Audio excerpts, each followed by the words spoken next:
खबर अमरपाटन से मिल रही है, जहां पर कन्या हाई स्कूल में छापामार कार्रवाई की गई है। इग्नू की परीक्षा में नकल चल रही थी, जिसके बाद ये छापामार कार्रवाई की गई है। तहसीलदार ने मौके पर पहुंचकर ये कार्रवाई की है। डीएड की परीक्षा में यहां नकल चल रही थी। इस बात की जब सूचना मिली, उसके बाद तहसीलदार मौके पर पहुंचे और कार्रवाई की गई है। डीएड की परीक्षा का पेपर चल रहा था और इसी दौरान इस बात की जानकारी भी मिली कि खुलेआम नकल की जा रही है, जिसके बाद ये छापामार कार्रवाई की गई है। हर बच्चे के पास तो नहीं है, लेकिन कितने परसेंट होगा? कम से कम 60% तो होगा ही सर। हाँ, ये कौन बोला है नकल कराने के लिए आपसे? कोई नहीं बोला सर, मेरे बगल में पड़ा था। अभी भी बैग रखे तो पढ़े में उठाई बस कि आप तो लोग बैग वगैरह सब क्लास के अंदर रखे हो आप लोग? रखे भी हैं अभी भी। अभी भी सर कुछ नहीं बोलते हैं? नहीं सर। हाँ। सर नहीं बोले हैं सर बाहर रखने के लिए, लेकिन सब कोई रखा है। हाँ, और दूसरे बच्चे भी लिए होंगे जैसे आप ली थी?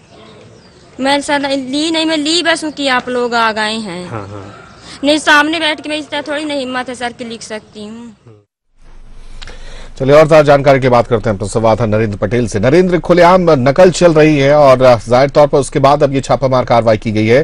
कितने प्रकरण बने हैं और जो परीक्षा नियंत्रक हैं, क्या उन पर भी कोई कार्रवाई हो रही है?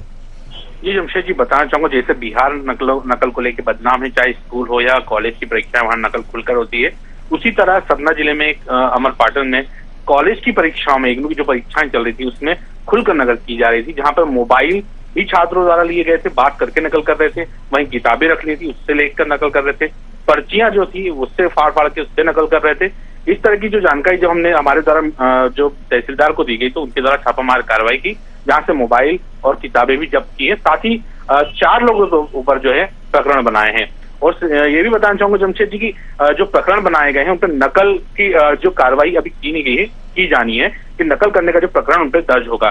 साथ ही इसमें कई जो वहां पे जो ड्यूटी में तैनात जो शिक्षक हैं उन पर भी आरोप लगे हैं कि उनके द्वारा नकल में सहयोग किया जा रहा था। जमशेद जी, इसके पहले भी करीब 2 से 3 साल पहले भी संस्कृत बोर्ड की जो परीक्षाएं नकल हो रही थी, बंसल न्यूज ने इसको प्रसारित किया था। पूरे प्रदेश में एग्जाम कैंसिल हुए थे और आज तक वहां संस्कृत बोर्ड के एग्जाम नहीं होते हैं। तो हो ना हो बंसल न्यूज पहल करेगा कि इस तरह की जो नकल जो हो रही है इस पे रोक लगे और जो इस पे माफिया हैं उन पर जो की कार्रवाई हो। जी जमशेद, बहुत शुक्रिया आपका नरेंद्र, इस तमाम बातचीत के लिए। नरेंद्र पटेल हमारे संवाददाता बता रहे हैं कि लगातार खुलेआम नकल चल रही थी। डीएड का परीक्षा चल रही थी, इग्नू की परीक्षा है, जहां पर कहा यह जा रहा है कि शिक्षकों के सानिध्य में यहाँ पर ये कार्रवाई हो रही थी, नकल की कार्रवाई हो रही थी। उन्होंने छूट दी थी, जिसके बाद जो परीक्षार्थी थे वहां पर वो वहां पर अपना बैग लेकर, मोबाइल लेकर अंदर क्लासरूम में पहुंचे और खुलेआम नकल कर रहे थे। बंसल न्यूज ने इस मामले में अपना सामाजिक सरोकार निभाया,